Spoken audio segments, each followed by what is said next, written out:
Okay, we're on a 34-foot venture, no problem, out of Stone Harbor. We're in the back bay here of the Intercoastal Waterway. We're going to be talking about our G-stick system. Okay, now let me explain to you what this is. The G-stick is basically a sport fisherman's version of the commercial green stick. Okay, but not with all that's required for the commercial green stick, such as a 35-foot green stick, a hauler, and all the other stuff that goes with it. Okay, this has all been thought about and reduced so a sport fishing boat, regardless of the size, can easily fish like a commercial green sticker, okay, but on a much easier level. Now let's look at the green stick itself, piece by piece. What it is, there's several different components. This is a heavy splash bar. Okay? And this is what's going to be pulled behind the boat down the center. Okay? These are, we have a 7-inch bird, 2 5-inch birds. These are all 1.5 ounce, and then we have a 3-ounce stinger on the back. Now this is set up so you can fish it with or without the stinger. In most cases, you're going to fish it without the stinger. Okay. Now, another part of this system is a special wind-on leader. Okay. This is a 35-foot wind-on leader made out of 300-pound Mamoy and 500-pound Spectre. Okay, now what makes this different than any other wind-on leader that you have? All right, it's made up with a spliced loop in it. Okay, so in other words, once you connect this part, the snap swivel, to the bar, okay, this 220-pound stainless mini swivel is going to get tied to your main line coming off your rod and reel. Okay, now you've got this dangler loop, all right, which is where you're going to connect your bait right there. All right, now let me show you what the dangler is.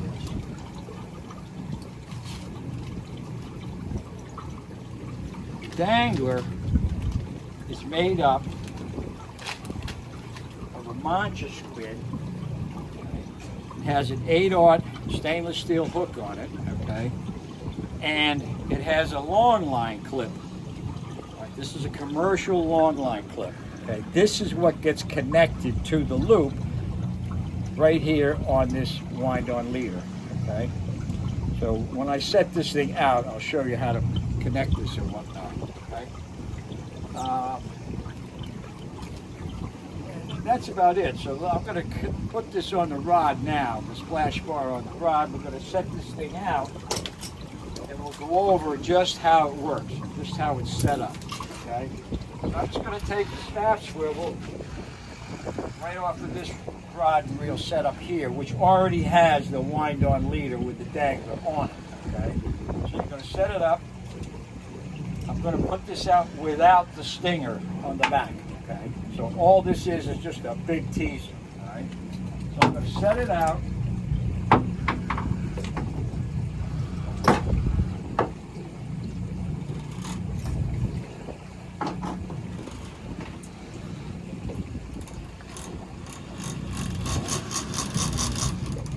This is how it's going to run in the water, just like that. Now I'm going to set it out. You can see now that the loop up here on the wind-on leader just came off the rod tip. Okay? Just like that. That's where we're going to connect the long line clip with the hook bait on it. Okay? I'm going to set this out.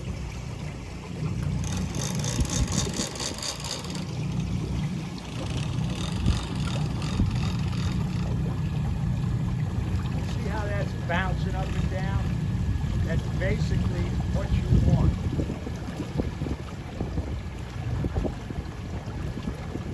Tuna go crazy for that thing. They come flying out of the water and they'll just jump all over them. Now, this is entirely too close to the boat. So what we're going to do, we're going to take this line, put it in this release clip on this center rig. We're going to talk about that at length as well. Okay? Now you can see that center rigger is pretty high. Right? Higher that this center rigger is, the further back you can put this full G-stick system. The line, as you can see, coming off of this 50, right, is going through this release clip. Okay, so now I'm going to raise this thing, and you'll see how much further back we can get it.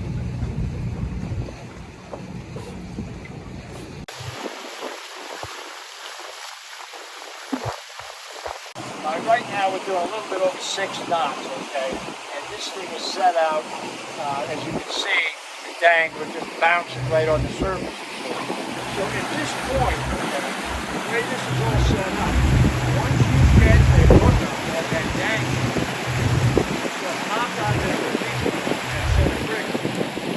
You're going to be actually fighting the fish with that splash bar as well as the fish itself. It's just the way it is, and it works well. Now, there's no stinger on that splash bar. Now, if you did have a stinger attached to that splash bar, okay, with the dangler there, it's very possible you're going to catch 2 fish on this one outfit. Okay? So you've got some options here. If you fish this with the dangler and no stinger on the splash bar, you're going to catch 1 fish. If you're going to fish this with the stinger on the splash bar and the dangler, you're very well going to catch 2 fish, which can be pretty exciting on one rod. Now, you can also fish this without the dangler and just the splash bar with the stinger on the back. So you've got a few options here in one rod. Now, there is another option as well. Okay, we have another accessory piece to this system. What it is, it's an additional release clip. Now, this release clip is set up with a longline clip, just as this dangler is for attaching to that wind-on leader. So you can attach this to that loop, then you can run your line right off of another outfit, okay, which has your bait on it, whatever it may be, okay. And you can go right through this release clip here, set it, adjust it so it's bouncing right on top. Now, when you get a hookup on that particular setup, this is going to pop out of it. The line's going to pop out of this release clip, okay, and you're going to end up fighting the fish, and that's it. Splash bar and whatnot is going to stay stationary. It's not going to be any part of bringing that fish in. So that's just another way you can do it. Again, you could use any stinger. You want to make up with any kind of stinger you want. It'll work fine. Now, if you want to adjust this so it's not that bouncy, not that erratic, all you're going to do is just let it out a little bit further. What that's going to do is that's going to lower that dangler bait, and it's not going to come out of the water that far. Right? You want, the way it is now, okay, you want to get it so it's bouncing a little bit more than that, ideally. Right? Now, what you can do is you can speed the boat up. Like right now, we're doing about 6 knots. Okay, you can speed the boat up, which would make it come out of the water more. Or if you really wanted to, you could make danglers up ahead of time, different lengths. Okay? You could have them at 2 foot. That one happens to be 3 feet long. Right? So if you wanted to adjust the dangler to the conditions and where you want to place the splash bar, you could just change danglers. Okay? But before you did that, I would adjust it here. Okay? This is the release clip accessory I was talking about. Okay? Now you were just seeing in the video what we had. We had the dangler attached right to that loop. So if you got a hookup, okay, you were going to be fighting the fish connected to the dangler bait. You were going to be fighting with the splash bar and everything else, okay? With this attached, right, and another outfit set up, right, what you could do now is you can have your other rod and reel set up, let's say right here, okay?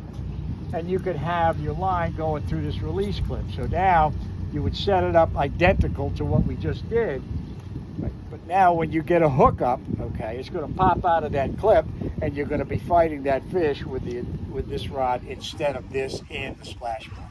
One of the keys to this G-stick system working, okay, is having a rigger that is strong enough, okay, not a lot of flex to it and whatnot, and you also need some height. Okay? The higher you get your towing point from, the further back you're going to be able to get this G-stick and the dangler set up and whatnot. Now what we have here, we have a center rigger that we made up, okay, specifically for the G-stick system. In this case here, this center rigger here is adjustable, okay, so it'll be up like 5 feet to 6 feet long, or it goes all the way up, you can extend it out to 11 feet. Now you add that 11 feet to this 6 or 7 feet right here, okay, it's up there pretty far. And in most cases, on most boats, it's going to be up higher than your outriggers that you already have on the boat and whatnot. Now, we've rigged this with 400-pound mono and a RUP, release clip, okay? And we have a HAL lock on it, all right? Now, the other thing that we have is we have this little nylon cable tie, okay? They come inch or inch and a quarter. That's the biggest you can get them. I mean, you could see how this is attached to this aluminum rail right here, this grab rail and whatnot. And the beauty part about this little nylon cable tie, it's not going to scratch or dent or anything, to your aluminum rail here. You don't have to take anything and wrap it around and whatnot, okay? I mean, these things cost $1.49 at Home Depot or Lowe's or something like that. But it's really one of the neatest things I've ever seen. So, but at any rate, that's it. All right, so now to take this down, you just take this apart and whatnot, you bring it down, and I'm going to show you in the shop, okay, how this thing comes apart, and you could stow it and whatnot. I mean, you can't stow an 11-foot pole on your boat, okay? That's just crazy. Right? But when you break it down to like 6 feet, it's fine.